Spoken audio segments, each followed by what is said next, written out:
Bom dia, pessoal, tudo bem? Aqui é a professora Gabriela, dando continuidade ao nosso material. Aula em vídeo, capítulo 4. Estamos na página 98 do livro de vocês, unidade 2. O tema é o ambiente aquático e as regiões costeiras. Vamos estudar um pouco do que significa esse ambiente aquático e o que é que nós temos de diversidade nas regiões costeiras. Bom, o Brasil tem um extenso litoral que vai desde o estado do Amapá até o Rio Grande do Sul, banhado pelo Oceano Atlântico. Na costa brasileira são realizadas várias atividades, tanto para o turismo, quanto para o lazer, tanto também para a pesca. Então a gente sabe que muitas pessoas elas dependem das atividades que acontecem nessa região, tá? Então o nosso Brasil é muito abençoado nesse quesito, pois ele possui aí uma extensa área litorânea. E sobre ela a gente vai estudar um pouquinho. A zona costeira.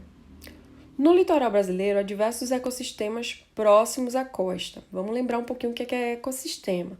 Ecossistema é a união entre seres vivos, os animais, as plantas, bactérias, algas, e seres não vivos, ou seja, a água, a temperatura, a pressão atmosférica, o clima. Então, juntou tudo isso, seres vivos e fatores não vivos, a gente vai ter então um ecossistema. Então, retornando ao litoral brasileiro, há vários diversos ecossistemas próximos à costa. Os principais ecossistemas da costa são manguezais, restingas, costões rochosos, quase não sai, praias e recifes, tá? Esses costões rochosos a gente encontra em muitas praias do Brasil, mas principalmente aqui na região sul. A gente vai conhecer algumas dessas que a gente comentou, tá? O primeiro que a gente vai ver é o manguezal. O manguezal, ele é também conhecido como floresta de mangue. É característico das regiões onde o mar se encontra com a água doce dos rios e por isso provoca uma vegetação diferenciada, um aspecto de lama. Tá? A mistura dessa água doce com a água salgada ela é chamada de salobra. Então, toda vez que vocês ouvirem água salobra, é porque ela vem de uma mistura de água doce com água salgada. O manguezal ele é fundamental para a reprodução de várias espécies de animais. Nós, biólogos, dizemos que é no manguezal que é o berço de muitas espécies ali, não só aquática, mas também aves, que elas dão prioridade a colocar ninhos ali próximo porque tem boa quantidade de alimento para seus filhotes. Mas, infelizmente, devido à valorização dessas regiões, por ser perto de um rio, ser perto de praia, a construção, a ocupação humana degradou bastante. A gente sabe disso porque, se vocês lembrarem, ou se vocês não sabiam, vão ficar sabendo agora, a áreazinha ali onde o Shopping Guatemala foi construída foi em cima de um manguezal, E isso aconteceu destruindo boa parte do habitat natural de muitas espécies e esse berço aí, no qual várias espécies também utilizavam para procriar, Então, é um problema ambiental muito grave. Uma parte do manguezal ainda foi preservada, mas o impacto ambiental sofrido naquela área foi bastante importante. Aqui tem algumas fotos da vegetação natural do manguezal. Percebam que possuem raízes com ramificações externas, elas saem da parte de baixo do solo e vai para fora. A gente chama esse tipo de raiz pneumatóforos, raízes pneumatóforos ou pneumatófaras. Essas raízes elas têm uma responsabilidade de provocar a respiração dessa planta. Ela consegue absorver o oxigênio que normalmente ela não conseguiria por estar num ambiente aquático, Lamento ali, então difícil dela conseguir absorver esse oxigênio. Então ela acabou se desenvolvendo uma adaptação para fazer essa respiração. E aqui a gente percebe alguns caules também, que são caules, ramificações de caule, que ajudam na sustentação da planta, tá? Então a gente tem essa adaptação. Aqui tem algumas imagens dos seres vivos que a gente consegue encontrar no manguezal, tá? Aves, a gente consegue encontrar animais aquáticos, siri, caranguejo, camarão, Tudo isso a gente encontra na área de manguezal. Costão rochoso, página 101. Nos costões rochosos, pessoal, que a gente consegue encontrar bastante aqui na ilha, é um ambiente costeiro, né? Fica ali em beira de praia, geralmente, formando várias rochas, tá? Beira-mar, ou seja, é uma transição entre o ambiente aquático e terrestres. Eles estão presentes em quase todo o litoral brasileiro, provocam uma paisagem muito bonita, né? Mas também muito perigosa, as pessoas acabam não respeitando ali as limitações para tirar uma boa foto. Muitas pessoas acabam perdendo a vida se arriscando em regiões como essa. Bom, a variação do nível de mar expõe parte das rochas desses costões a um ambiente seco 2 vezes ao dia. Essa condição faz com que alguns animais se fixem ao substrato, que no caso é a rocha, e para diminuir a perda de água no seu corpo, né? Para conseguir alimento, para conseguir se fixar. Então, animais como ouriços do mar fazem esse tipo de coisa, né? Se prendem às rochas ali para conseguir uma boa posição à vida. Não sei se vocês conseguem observar, aqui são ouriços, ó. Tem mexilhões, tem diversos animais que se utilizam dessa região para sobreviver. Muitas espécies de aves também acabam utilizando esses mexilhões, esses animais como alimento. A gente vai falar agora de restingas e dunas, que ainda estamos na página 101, tá? As restingas ocupam áreas próximas ao mar. A parte mais alta da praia é ocupada pela restinga. Já mais acima a gente vai encontrar as dunas, montes de areias que são acumulados pela movimentação dos ventos.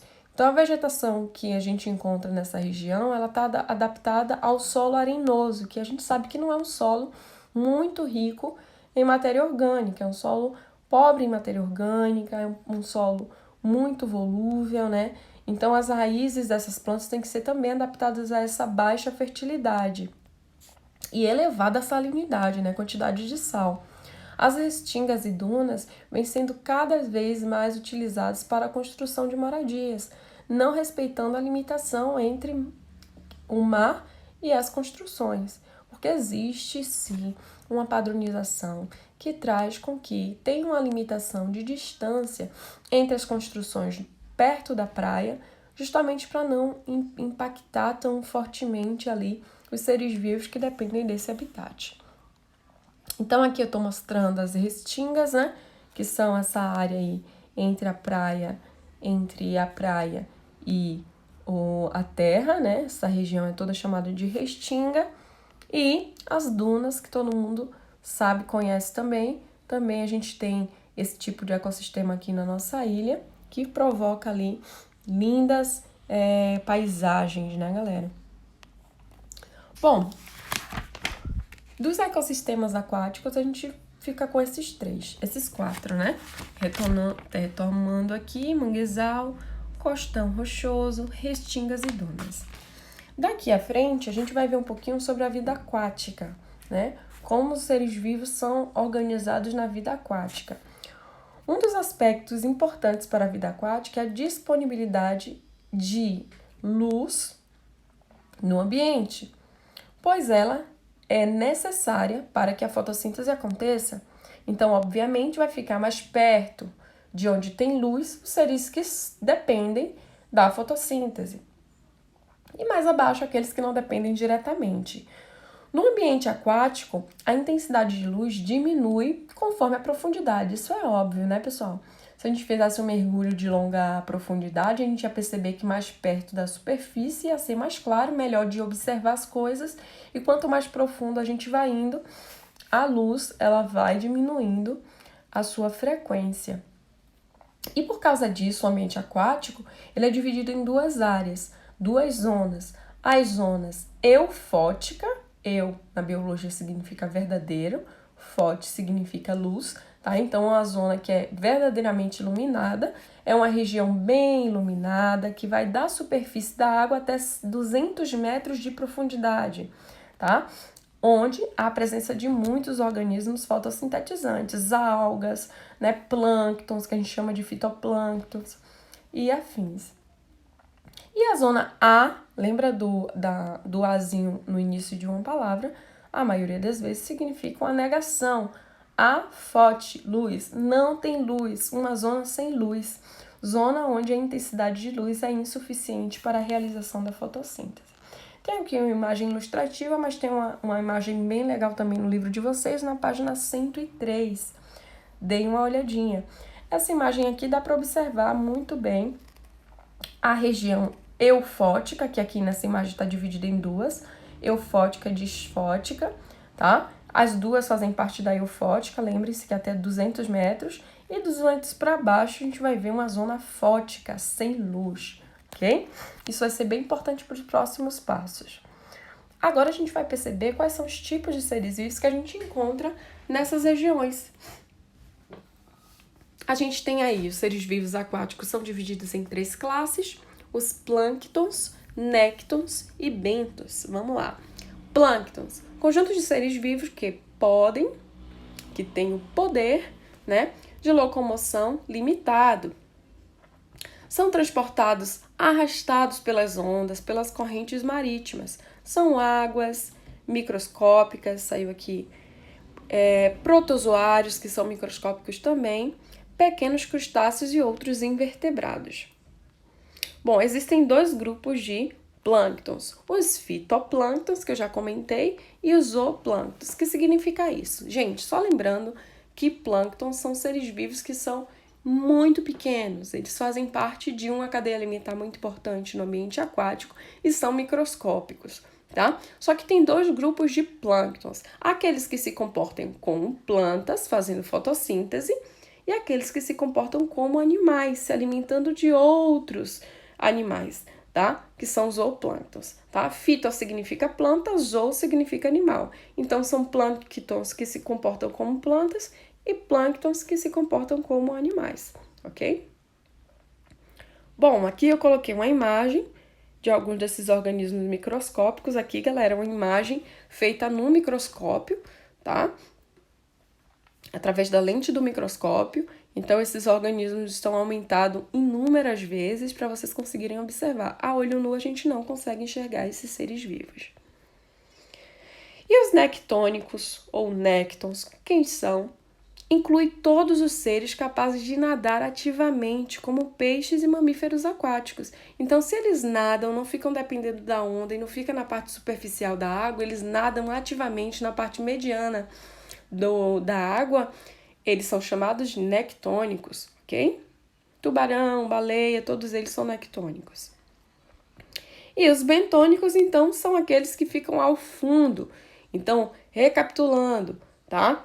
A gente tem plânctons lá em cima, na superfície, néctons ao meio e bentos ao fundo, tá? Quem são eles? São seres vivos que vivem no leito do mar, no fundo dos rios e lagos, tá?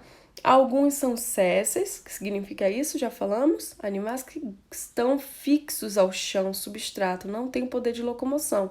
Outros podem se locomover, como a estrela do mar, siris e caramujos, que vão arrastando ou se locomovendo lentamente ao fundo do mar, tá?